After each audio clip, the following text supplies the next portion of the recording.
안녕하십니까. 65페이지고요. 제3장 사무인사 관리. 자, 뭐 여기 이제 기본 이론이나 심화에서도 사실 이제 고민이 많았던 곳이 여기죠. 실제 이제 한 5문제 정도 출제되는데 양이 무지 많다는 거예요. 그래도 우리 이제 규정과 관련된 부분이 많이 있습니다. 많은 이제 복잡한 규정들이 있지만 기출됐던 부분에서 이제 해당 범위를 좀 유출을 하고 그에 대한 응용 문제 다루도록 합니다. 조금은 이제 고비가 되는 좀 힘든 부분이 아닌가. 주택법 규정에 의해서 하게 되면 여러분들이 이제 뭐 맞출 수 있다 없다를 딱 구분할 수가 있는데 이 사무인사 관리는 좀 어려운 부분이 있습니다. 그래서 어떤 내용들이 이제 기출이 됐는지 기출 문제를 통해서 그 범위를 찾아가 보도록 하죠. 자, 1번 문제 보시면 문서 분류의 원칙 이야기를 해요. 그래서 이 부분이 이제 2번 사실은 나왔습니다만 크게 의미는 없는 것 같아요. 크게 의미는 없고 실제로 문제를 출제한다 그래도 뭐 틀리거나 하진 않습니다. 이제 우리 이제 종일점 상병 뭐 이렇게 얘기하는데 종일점 상병 종합의 원칙, 일관성의 원칙, 점진의 원칙, 상호 배제, 병치 원칙. 그거 뭐 1번에 다 나옵니다. 옳지 않은 것 보시면 이제 4번이죠, 4번. 애매한 것을 중복시키지 않으면서 이걸 이제 상호 배제라 그래요. 상호 배제. 이렇게 보시면 될 것 같습니다. 예, 뭐 어렵지 않고요. 실제 이제 뭐 이게 다시 또 출제된다 뭐 이런 부분도 없어요. 이해 때 나왔던 부분이 그래요. 자, 그 다음에 2번에서 16회 때 나왔던 보존 기간은 반드시 하셔야 돼요. 보존 기간. 가장 맞추기 쉬운 부분입니다. 그래서 요거 이제 5년, 3년, 2년 이렇게 구분했을 때 5년은 퇴직급여하고 관리비 등, 그 다음에 3년은 이제 하수도, 그 다음에 남녀고용 평등, 근로기준법령상의 근로자 명부, 또, 여기 이제 하수도, 남녀고용 평등 관련 모든 서류, 근로자 명부, 이런 부분들이 있고, 또 하나는 이제 어린이 놀이시설이죠? 어린이 놀이시설. 지금 2번 문제에서는 요 남녀고용 평등과 관련된 부분이 3년인데 2년이라 그랬으니까 요 이제 4번이 이제 답으로 이렇게 체크돼요. 요런 유형의 문제는 아주 많이 나왔습니다. 정리하실 필요성이 꼭 있는 문제다. 그래서 요 보존 기간 관련된 문제는 반드시 맞출 수 있도록 이렇게 합니다. 이게 또 나올 수도 있어요. 그래서 3번에 또 나오잖아요. 18회 때. 그죠? 그래서 이번에는 옳게 연결한 것 이렇게 얘기를 합니다. 그죠? 주택법령상 관리비 5년. 그죠? 2년 이야기하는, 이게 나머지죠, 나머지. 이렇게 보시면 돼요. 그래서 2년. 5번에 보시면 승강기는 2년이 아니고, 승강기 어린이 놀이시설은 3년이죠. 그래서 요거, 특히 요 3년짜리 요 4개, 하수도, 남녀고용평등, 근로기준법령상의 근로자 명부, 또 어린이 놀이시설. 요거 잘 정리해 둡니다. 이건 이렇게 들어왔지만 뭐 주관식으로도 퇴직금이 나온 적이 있고 그래서 이 비중에 비해서 잘 출제되는 부분이다 이렇게 볼 수가 있어요. 3번 보셨죠? 4번. 자, 4번 문제를 보시면 OJT 하는데 이것도 뭐 크게 의미는 없어요. OJT, 뭐 OJT 뭐 이렇게 얘기를 하는데 내에서 근무를 하느냐, 교육을 하느냐, 외에서 교육을 하느냐, 그 차이입니다. 그래서 지금은 직장 내에서 하니까 뭐 여러 가지 직장 내에서 교육 훈련을 유추 생각해 보면 2번처럼 현장 작업과 관계없이 훈련할 수 있을까요?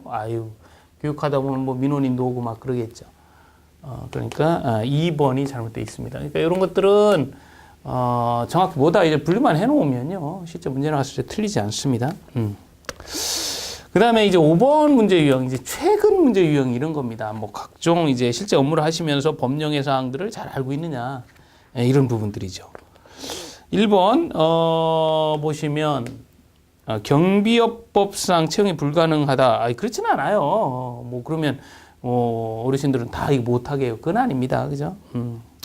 예를 들어서 이제 그 뭐 결격 사유에 해당이 된다 이런 경우가 이제 안 되죠. 뭐 연세가 있다고 해서 무조건 안 되는 건 아니죠. 그래서 1번 일단 답이 쉽게 나왔고, 그 다음에 이제 2번 이야기. 요 이야기도 실제 실무에서 많이 나옵니다. 뭐 애완견 배설물 이야기 때문에. 그래요. 그래서 이제 그 크게 보면, 이제 동물보호법에 이제 규정을 받죠. 목줄 안 매거나 뭐 배설물 그냥 하거나 이런 것들. 그래서 50만 원 이하 과태료죠. 맞습니다. 저희 공동주택도 이거 붙어 있더라고요. 예. 그 다음에 장기간 무단 발치됐다. 그럼 견인 요청을 할 수가 있어요. 3번. 4번 보시면, 야간 근로자. 야간 근로자의 경우 통상임금을 야간 근로를 했으니까, 추가 근로수당을 줘야 되잖아요. 그럴 때 통상임금의 100분의 50을 줘야 돼요. 50을 가산해야 되죠. 예. 맞습니다. 지금, 요거 이제 그 4번에 나와 있는 100분의 20은 오타예요. 20이 아니고 50입니다. 그리고 이제 수정을 좀 해주시고, 100분의 50. 그러니까 1.5배를 준다 그 얘기예요. 100분의 20이 아니고 50. 예. 자, 그 다음에 5번, 예, 이거 이제 4번에서 이렇게 보셨고, 5번, 예. 당연히 그 사업자 선정 지침은 수익 사업이나 아니면 뭐 비용 지출 사업 전부 다 선정 지침에 의해서 경쟁 입찰로 해야 되죠. 그래서 5번은 맞는 이야기입니다. 수입이든 지출이든 다 그렇게 해야 돼요. 모두 선정 지침에 따라서 합니다. 답은 이제 1번이 되죠. 자, 그 다음에요, 6번 문제 용어의 정의를 이야기를 합니다. 그래서 이거 이제 지난번 시험에 나왔던 부분인데, 이 근로기준법상 용어, 반드시 이제 짚고 넘어가셔야 되고, 용어에서 지금 이제 보셨던 임금과 관련해서 평균임금, 또 통상임금, 그 다음에 여기 나와 있는 단시간 근로자, 또 이 개념에서는 소정 근로시간을 알아야 돼요. 그래야 단시간 근로자의 개념을 압니다. 또 뭐 기간제 근로자 이야기도 될 수가 있죠. 네.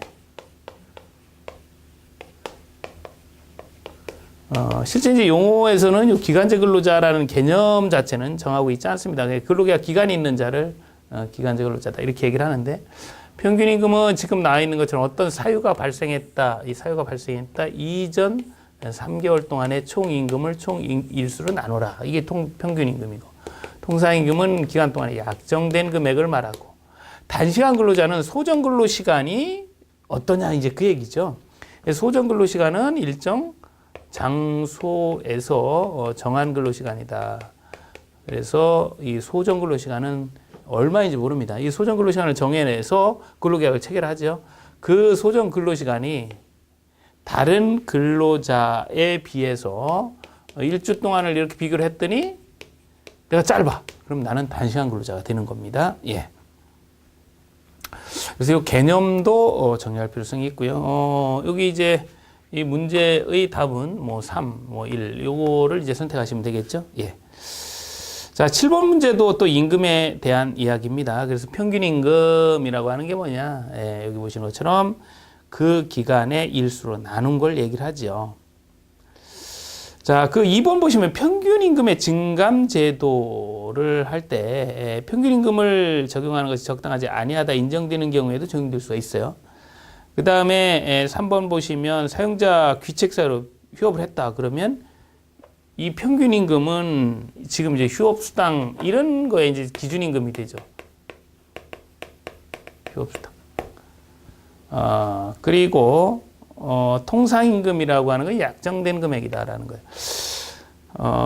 이 임금 채권은 3년이죠. 뭐 그건 잘 알고 계시니까 답은 5번 선택을 했는데요. 지금 이제 이 기출 문제에서 여러분들이 뭘 보셔야 되냐면, 여기는 범위가 넓기 때문에 어떤 새로운 걸 뭘 찾아서 뭐 이렇게 응용하고 이렇게 하기가 어려워요.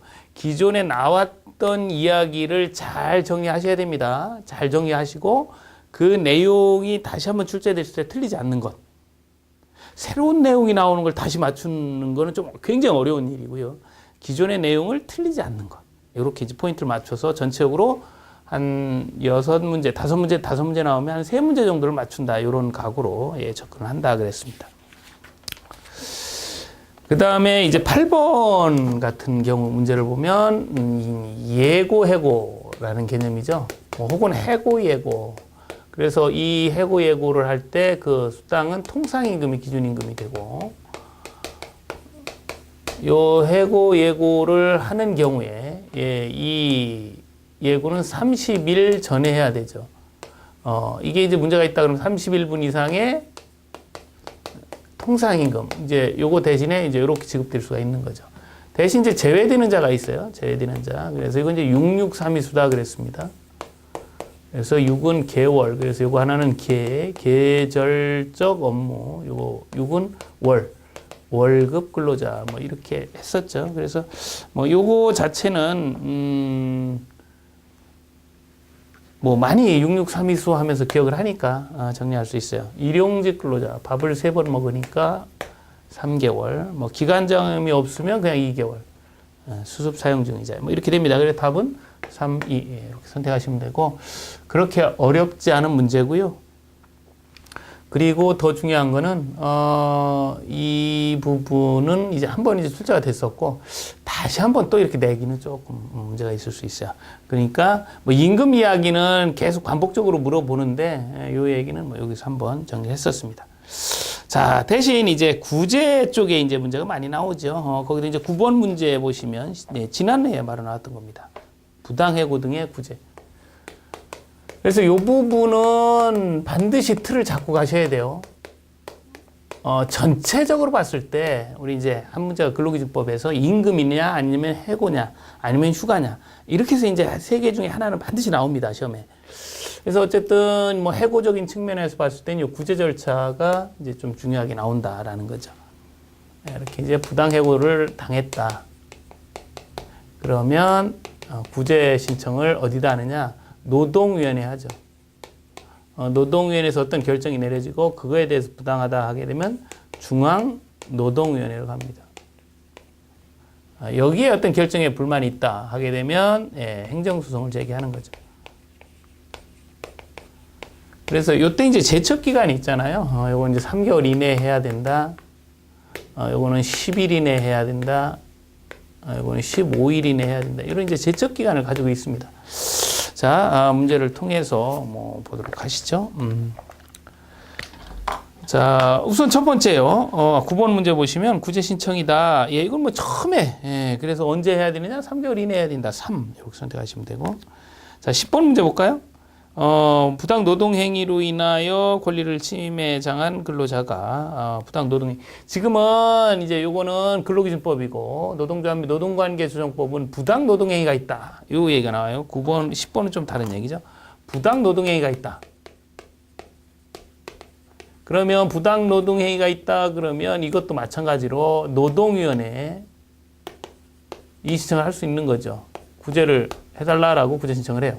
그럼 여기서 어떤 결정이 내려져. 또 그거에 대해서 뭐 그 결정에 불복을 한다 그러면 중앙노동위원회에 이렇게 재심을 신청할 수가 있어요. 이 결정에 대해서 행정소송을 제기할 수 있고, 이 부분은 지금 이제 보시는 것처럼 이렇게 좀 똑같습니다. 3월 이내에 해야 된다. 10일 이내에 해라. 15일 이내에 해라. 다른 건 뭐냐? 이건 이제 부당해고고요. 이건 부당노동행위고 그래요. 예. 자, 그래요. 요거는 근로기준법이고, 요거는 노동조합 및 노동관계조정법입니다. 자, 10번에 1번 보시면 권리를 침해를 당했다. 그러면 노동위원회에 구제 신청하면 되죠? 근데 1번은 공정거래위원회, 그래서 1번은 잘못돼 있어요. 답이 이제 1번이 되고요. 그 다음에 뭐 2, 3번 이런 것들이 이제 부당노동행위가 되고, 부당노동행위를 위반했다. 그러면 2년 이하 이제 2천만 원 이하의 벌금에 처해집니다. 자, 이렇게 볼 수가 있어요. 자, 그 다음에 11번 문제 보시면, 요 얘기를 하고 있습니다. 그죠? 요건지 잘 보셔야 돼요. 그래서 뭐 내용 뭐 숫자 이런 것들은 똑같죠. 부당 노동행위가 있은 날로부터 3개월. 예, 아까 무당해고도 3개월. 예, 3자 쓰시면 되죠. 자, 그래서 요 부분을 이제 구분해서 이제 벌칙이나 이런 것까지도 이제 예상 문제 쪽에서 이제 다뤄보실 텐데, 예, 기출이 이렇게 됐었습니다. 자, 그 다음에 12번 뭐 휴가 이야기를 보도록 하죠. 이제 지금 이제 전체적인 문서, 그 다음에 임금, 그 다음에 휴가, 여기 해고, 그 다음에 이제 휴가예요, 휴가. 휴가도 이제 출제가 되는데, 휴가에서는 이제 그 연차 유급 휴가가 개정되면서 요 12번 문제 이렇게 나온 부분이 있는데 아무래도 좀 휴가가 좀 약하긴 하죠. 예. 그래서 임금이나 해고 잘 정리해 둡니다. 휴가도 물론 마찬가지죠. 뭐 연차 유급 휴가가 돼 있는데 연차 유급 휴가는 이제 개정된 지가 꽤 오래됐기 때문에 이제 많은 분들이 이제 다 알고 계십니다. 그죠? 이렇게 1년 동안 했는데 8알 이상 근로를 했다. 그러면 15개를 주는 거죠. 그리고 이제 플러스 2년마다, 그러니까 이제 3년이 되는 시점에서 확인이 될 수 있겠네요. 이렇게 근무를 하게 되면 플러스 플러스 2년에 1일을 하는 거죠. 1일. 2년에 플러스 1일을 하는 거예요. 그리고 나서 총 더해진 게 25일까지 가능하다라는 게 이제 연차 유급휴가입니다. 그래서 여기도 보시면 3년 이상 계속 근로한 근로자에게 1년간 80% 이상 출근한 자에 대해서 15일의 유급휴가를 주고 최초 1년을 초과하는 계급속 2년마다 2년에 대하여 1일을 가산한 유급휴가를 줘라. 총 한도는 25일 한도로 한다. 이 얘기를 한 거죠. 아주 기본이 되는 이야기를 물어봤습니다. 그래서 답은 이제 1번 이렇게 이제 체크하시면 될 것 같아요. 자, 그래서 아직 출제 문제 중에서 이 문서는 이제 문서 관리니까 그건 이제 떼서 보시고 이제 우리 이제 근로기준법에서는 처음에 처음에 임금, 두 번째는 해고, 세 번째는 휴가. 요 세 가지를 이제 잘 정리하는 것이 좀 필요하겠다. 기출 문제의 패턴이다. 이렇게 이제 볼 수 있고요. 그 다음에 이제 개별적인 법률들도 꽤 많아요. 개별적인 법률의 내용들을 좀 보실 텐데, 첫 번째 최저임금. 근데 이게 이제 어렵다고 하는 게 바로 이런 거예요. 지금도 이제 요 11회 때 문제를 보실 텐데, 지문을 보시면 뭐 답은 3번 아주 뭐 간단합니다. 최저임금이 100원이니까 110원 받던 사람을 이제 또 100원만 줄게. 이렇게는 안 되는 거죠. 당연히. 최저임금이 낮게 결정됐다 그래서 임금을 저하시킬 수는 없는 거예요. 받던 것보다는 더 주든가 그냥 그 정도 주든가 이렇게 해야 되죠. 그래서 답은 이제 3번인데 문제는 뭐냐면요. 이런 지문이 나오면 쉽게 답을 찾아요. 근데 어차피 지문이 5개 나오는데 한 2개 정도는 항상 처음 보는 지문들. 왜냐하면 법령에 있는 지문을 다 묶어서 내기 때문에 그럴 수 있다는 겁니다. 그래서 여기 문제 유형의 특징이 당황을 해요. 실제 시험장에 가시면. 이거 처음 보는데 이런 얘기들을 많이 합니다. 그러나 어쩔 수 없어요. 양이 많고 법률을 뭐 11개 이상을 다 다루는 부분이라서 좀 어렵고 그렇습니다. 자, 어쨌든 보도록 하죠. 자, 이제 고시를 하잖아요. 여기 이제 8월 5일까지 고시를 하는데, 요 고시, 올해 고시를 했다 그러면 다음 연도 1월 1일부터 12월 31일까지의 최저임금을 고시를 하죠. 다음 연도. 그래서 1월 1일부터 효력을 발생을 합니다.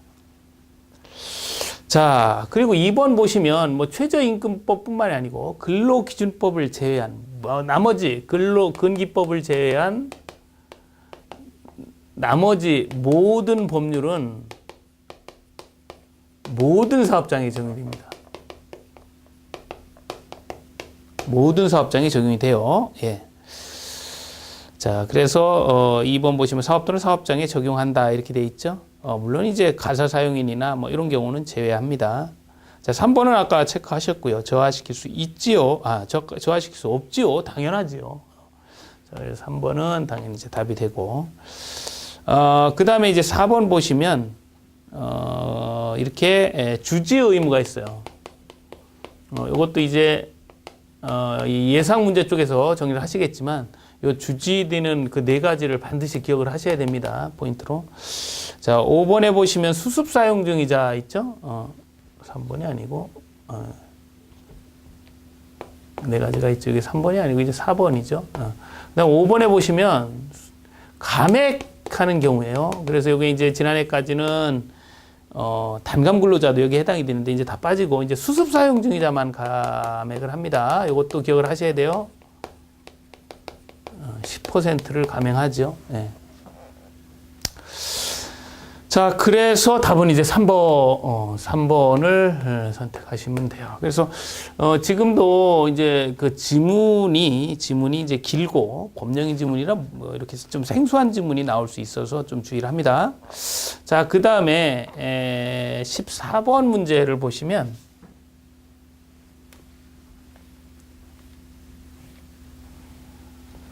14번 문제 보시면, 단감 근로자에 대한 개념을 알고 있는지를 물어봤어요. 지금은 뭐 다시 물어보기는 어렵습니다. 단감 근로자. 뭐 이렇게 표현하는데요. 정확히 표현하면 단속적, 감시적 근로자를 얘기를 하죠. 단속적, 감시적. 단속적의 의미는 계속하지 않고 끊긴다. 계속 근로자가 아니라 이게 끊기는 거죠. 그걸 단속이라 그래요. 그래, 단속적. 일을 이렇게 하는 거예요. 자, 감시적은 뭐 잘 알죠. 경비직 근로자를 얘기를 하고, 요거는 이제 기술직 근무자를 얘기를 합니다. 24시간. 이분들은 이제 24시간 맞교대 근무하죠. 그래서 이 단감 근로자로 이렇게 하겠다 하게 되면, 고용노동부 장관 승인이 있어야 돼요. 자, 그래서 거기 보시면, 규정된 근로자의 적용 제외 조항에 따라 기억 또는 니은 뭐 이렇게 했는데, 감시적, 요게 이제 기억, 단속적, 이렇게 근로에 종사하는 자 하게 되면 적용 제외 신청서를 제출해라 라고 얘기를 합니다. 감시적 근로자는 감시 업무를 주 업무로 한다라는 거죠. 예. 자, 이렇게 이제 보셨고, 이제 휴가 관련해서 이제 하나하나 이제 나오는데, 뭐, 여기 보시면, 뭐, 시간의 근로, 시간이라든지, 이러한 부분들이 이제 나와요. 그래서 이게 이제 규정이 있는 부분들이라서 그냥 단순하게 이제 암기 위주로 합니다. 그래서 산후 1년이 지나지 않은 여성에 대해서는 뭐, 야근 많이 시키면 안 되겠죠. 아이도 있고 하니까. 그래서, 1일 2시간, 일주 6시간, 1년에 150시간을 추가하면 안 돼요. 150시간 이하로 해야 됩니다. 이거는 단체 협약이 있어도 그렇게 하시면 안 돼요. 150일 이하로 해야 돼요. 왜냐하면 애를 키워야 되는 문제가 있기 때문에 그렇습니다. 그래서 단체 협약에 있더라도 150일을 초과하면 안 된다. 예, 이렇게 기억을 하셔야 되죠. 그 다음에 16번 최저임금제도 이야기를 합니다. 최저임금제도 뭐 여기 아까 이제 간단히 풀어보셨는데요. 1번 종전 임금 수준을 낮춰서는 안 된다. 뭐 이거 당연히 아까 3번에서 찾아봤던 부분이고, 그 다음에 여기는 뭐 크게 어렵지 않지만 5번 지문을 보시면 동거하는 친족마늘 사업에도 적용되지 않고 가사 사용인도 적용되지 않지요. 그죠? 그래서 5번이 잘못되어 있습니다. 자, 그 다음에 17번입니다. 근로자 퇴직급여 보장법. 자, 이게 개별 법률들이 많고요. 개별 법률들의 내용도 많습니다. 그렇기 때문에 이게 기출되는 부분이 굉장히 그 범위를 잡기가 어려워요. 그래도 이제 기출됐던 방향은 잡으셔야 되니까 체크를 꼬박꼬박 하도록 합니다. 예. 자, 근로자 퇴직급여 보장법은 이 용어의 정의에서 거의 나와요. 급여 보장법, 퇴직급여라고 하는 거는 퇴직금하고 퇴직급여죠. 퇴직연금이죠, 연금. 이걸 퇴직급여라고 합니다. 퇴직연금은 확정급여형과 확정기여형이 있어요. 확정기여형 퇴직연금이 있죠. 그래서 이거는 근로자가 부담해야 될 수준이 결정이 되어 있는 거고, 이건 사용자 기여분이 사전에 결정되어 있는 걸 얘기를 합니다. 우리가 이제 퇴직금이라고 하는 거는 평균 임금을 기준으로 하고, 1년에 31분 이상이죠. 1년에. 확정급여형도 근로자가 부담해야 될 수준이 어느 정도냐면 요만큼입니다. 그러니까 요 부분, 요 임금은 퇴직금 산정임금도 되지만 확정급여형 퇴직연금 산정급여도 돼요. 자, 문제를 보도록 하죠. 예, 1번 보시면 지급 사유가 발생한 날로부터 14일 이내 무조건 지급하도록 되어 있다. 자, 그 다음에 이 퇴직금의 권리는 시효가 3년이다. 이제 시효 이야기하는데 시효는 무조건 다 3년이고 5년짜리가 하나 있다 그랬죠. 국과수가 뭐 기본 이론 들으셨으면 금방 아실 거예요, 그죠? 국민연금, 과운합금에 대한 수급권자 가입자의 권리만 5년, 나머지는 모두 3년. 그래서 뭐 시효는 크게 신경 안 쓴다 그랬어요. 자, 예. 2번 보시면, 예, 이렇게 됐고, 이제 3번을 보시면, 1년에 대하여 31분 이상의 통상임금이 아니고 평균임금이죠. 요 이야기. 의외로 잘 나옵니다. 그죠? 그래서 3번이 잘못되어 있어요. 그 다음에 최종 3년간의 퇴직금은 최우선하여 변제됩니다. 예. 자, 그리고 5번 보시면 주택 구입 등의 근로자 요구가 있다 하게 되면 이거는 정산을 해줘야 돼요. 그리고 그때부터 다시 계산합니다. 일단 이제 요 이야기가 이제 됐고, 그 다음에 바로 이어서 대개 이제 개별 법률은 최저임금법이나 근로자퇴직금 보장법, 또 노동자 노동관계 조정법, 남녀고용평등 일가정 양립 지원의 법률이 이렇게 이제 돌아가면서 내는데 이렇게 이제 연거푸 나오는 적도 있어요. 18번 이야기를 보죠. 이때 이제 뭐냐면 요런 제도에 대해서 이제 많이 이제 적용이 활성화되고 요럴 때 이제 문제예요. 자, 용어의 정의가 옳은 것 이야기를 하고 있어요. 요 용어. 그래서 확정 기여형은 근로자의 부담이 아니죠. 사용자의 기여분이에요. 그러니까 이렇게 이야기했으니까 잘못되어 있고, 2번 확정급여형은 사용자의 부담금. 이것도 이제 잘못되어 있어요. 그러니까 결국 이렇게 이제 바꿔서 얘기한 겁니다. 1, 2번이 이렇게 바뀐 거고, 4번 지금 먼저 보시면 급여라고 하는 게 뭐냐라고 할 때 이 퇴직급여는 얘와 얘죠. 연금을 말하며 일시금도 포함이 되는 거예요. 예. 가입자라고 하는 것은 개인형, 퇴직형 근로자도 포함이 되죠. 그죠? 그래서 18번은 3번이 답이에요.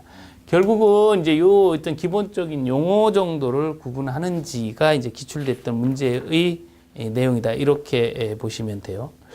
자, 그리고 19번 문제를 보시면 계속해서 16회 때 또 문제가 구성이 됐습니다. 자, 퇴직급여 제도를 설정하는 데 있어서 퇴직금 제도를 하겠다 하게 되면 이렇게 1년에 31분 이상의 평균임금. 이번에 이제 옳게 표현하고 있네요. 그죠? 시효는 다 3년이라 그랬죠? 예. 뭐 똑같은 얘기가 또 나와요. 그 다음에 미리 정산 지급한 경우에는 소멸시효가 완성되는 날까지 증명 서류를 보존한다. 이건 이제 서류 보존 쪽에서 봤잖아요. 서류 5년 보존하는 거, 3년 보존하는 거 4개, 5년짜리 2개, 나머지는 2년 뭐 이렇게 했잖아요. 그래서 이 5년짜리 2개가 퇴직급여하고 관리비 이거였잖아요. 그죠? 그래서 지금 이제 3번은 잘못되어 있죠. 퇴직금 청구는 소멸시효가 완성되는 날까지 하는 게 아니라 퇴직금 이제 5년이에요. 5년. 그래서 3번이 잘못되어 있습니다. 자, 4번 보시면 최종 3년간의 퇴직금은 최우선 변제되고요. 예, 급여도 최종 3월분의 급여가 최우선 변제가 됩니다. 예, 그 다음에 5번 보시면 퇴직급여 중에 이거 잘 봐요. 확정급여형의 경우 계산은 어떻게 하느냐? 계속기간 1년에 대하여 30일 이상이 뭐요? 평균임금을 한다. 이거 똑같이 쓴다 그랬잖아요. 그죠? 그래서 답은 3번. 그래서 지금 세 문제가 퇴직급여 보장법 나온 문제가 다 기본적인 용어 수준에서 문제가 출제됐다라는 거예요. 자, 그 다음에 20번 문제를 보시면 남녀고용평등과 일가정 양립 지원과 관련된 문제예요. 그래서 이 남녀고용평등과 일가정 양립 지원에 관한 이 문제도 잘 출제되는 것 중에 하나입니다. 그러니까 뭐 거의 이제 이 퇴직급여 보장법하고 이렇게 이제 걸러가면서 뭐 이렇게 나온다 이렇게 볼 수가 있는데, 자, 20번 문제예요.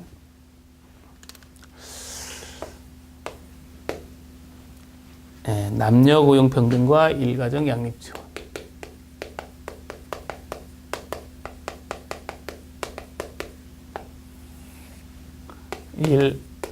일가정 양립죠. 이건 이제 법률 체계가 이렇게 이제 남녀 고용 평등 차원하고 일가정 양립죠. 이렇게 이제 두 가지로 나뉘고요. 이쪽은 성희롱 예방 교육과 관련된 부분이 출제가 됐었죠. 그래서 매년 연일회 이상 실시한다. 실시를 하게끔 돼 있고, 일가정 양립은 육아휴직이죠. 휴직. 또 육아기 근로 시간 단축. 또 배우자한테는 배우자 출산 휴가. 이 출산 휴가와 관련된 지원을 이 법률에서 한다. 그 얘기예요. 예. 자, 보도록 하죠. 자, 20번입니다. 옳지 않은 것, 이렇게 얘기를 했는데, 이제 핵심적인 부분을 봤는데, 이 문제는 뭐냐면, 1번 지문이 사업주는 동일 사업 내 동일 가치 노동에 대하여 동일 임금을 지급하여야 하며, 당연하겠죠. 똑같은 일 하면 똑같이 임금을 줘야죠. 임금 차별을 목적으로 똑같은 일을 하면서 기업을 두 개를 만들어서 하는 거예요.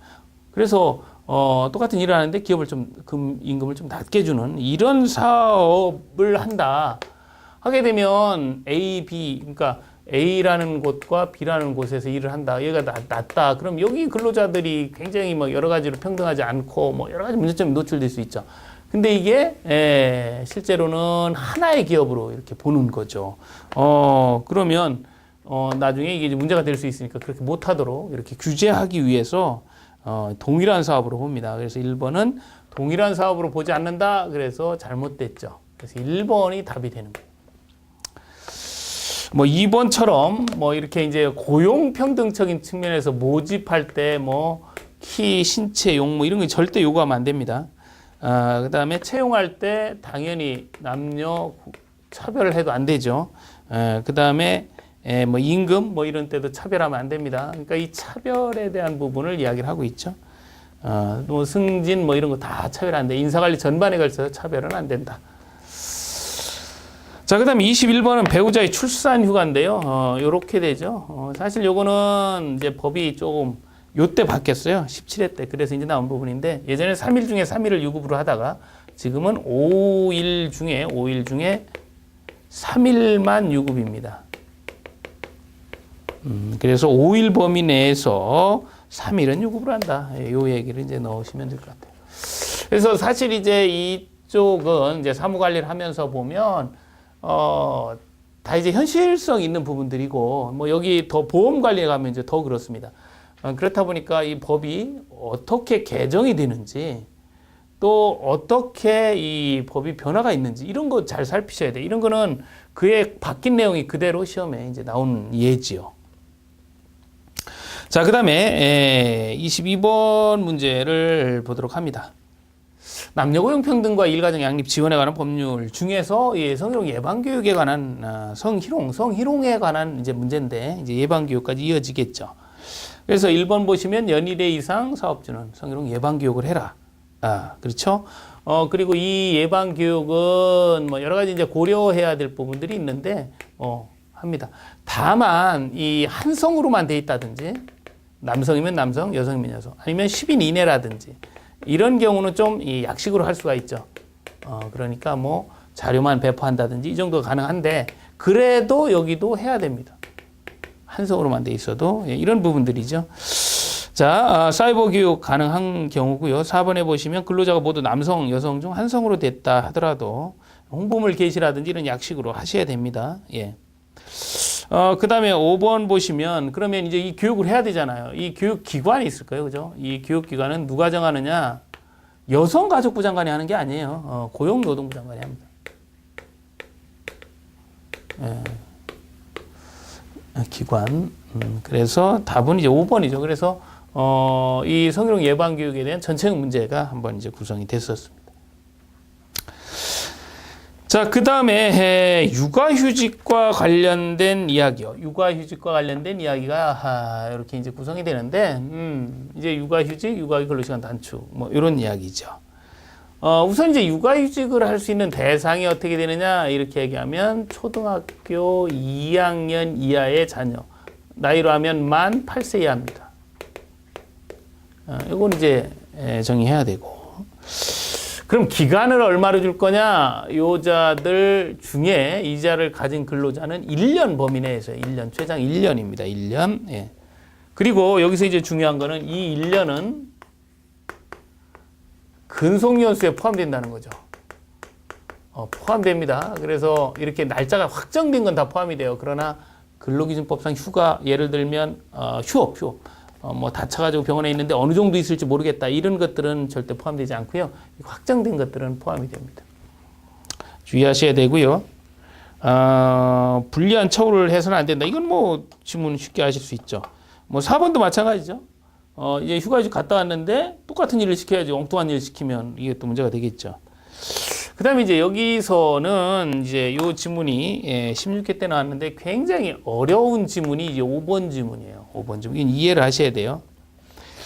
자, 이제 이 5번 지문이 뭐냐면 육아휴직을 했어요. 근데 이 근로자가 뭐냐면 기간제 근로자예요. 그러면 이 기간제 근로자는 2년 이내의 기간을 정해서 이렇게 채용된 자 아닙니까? 그러니까 어떨까요? 육아휴직은 1년 범위 내에서 하고 기간제 근로자의 계약 기간이 2년이에요. 그러면 이 기간에 포함되느냐 안 되느냐 이제 그걸 물어보는 거 아닙니까? 이제 이거 말을 어떻게 하느냐에 따라 달라질 수 있기 때문에 이런 건 철저하게 이해를 하셔야 돼요. 자, 지금 저 보시는 것처럼 이렇게 근로 계약 기간이 이렇게 2년이 있습니다. 1년. 이게 이제 기간제 근로자라 그래, 이자를. 근데 육아휴직을 이렇게 해서 1년을 육아휴직을 했어요. 육아휴직. 그러면 이자가 실제로 일한 건 얼마예요? 이렇게 여기 한 6개월 일하다가 준비하고 육아휴직하고 갔다 와서 이렇게 해서 한 1년밖에 일을 못한 거잖아요. 실제로 일한 기간. 실제 근무는 1년을 했습니다. 그러면 실제 계약간제 근로자 2년을 해야 되는데 실제 이거밖에 못했으니까 이 육아휴직 기간을 산입시키지 말라는 거예요. 그러니까 이건 계약 기간에는 이 육아휴직이 포함되지 않습니다. 그러면 요만큼은 포함되지 않으니까 1년밖에 안 했으니까 이렇게 1년을 더 할 수 있는 거죠. 1년을 이렇게. 요 얘기입니다. 실제 뭐 여러분 이해하실 수 있겠죠. 그래서 기간제 근로자 또는 파견 근로자의 육아휴직 기간은 그 사용 기간이나 어떤 그 근로계약 기간에 포함되지 않는다. 근데 지문은 산입된다 그랬으니까 잘못했죠. 산입되지 않는다라고 해야 되죠. 좀 어렵죠. 그래 이렇게 이제 최근 유형의 문제는 지문을 이제 정확히 이해했느냐 이걸 많이 물어봅니다. 그래 단순하게 암기하시는 거는 굉장히 효율성을 떨어뜨려요. 그래서 좀 힘들지만 충분히 이해를 하셔야 되고 여기는 전략이 나왔던 지문에서는 절대 틀리지 않는다죠. 그죠? 새로운 지문은 누가 봐도 새롭기 때문에 요거 이제 맞추기 어려워요. 기존에 나왔던 지문을 틀리지 않도록 이렇게 합니다. 여기 이제 내용이 많기 때문에 일단 여기서 내용을 정리를 하고요. 다음 시간에는 이제 또 노동조합, 또 보험관리 또 5개 법률이 또 있잖아요. 요 내용들의 또 기출이 또 어떻게 됐는지 또 살펴보도록 하겠습니다. 예. 여기서 마치도록 하죠. 예, 수고하셨습니다.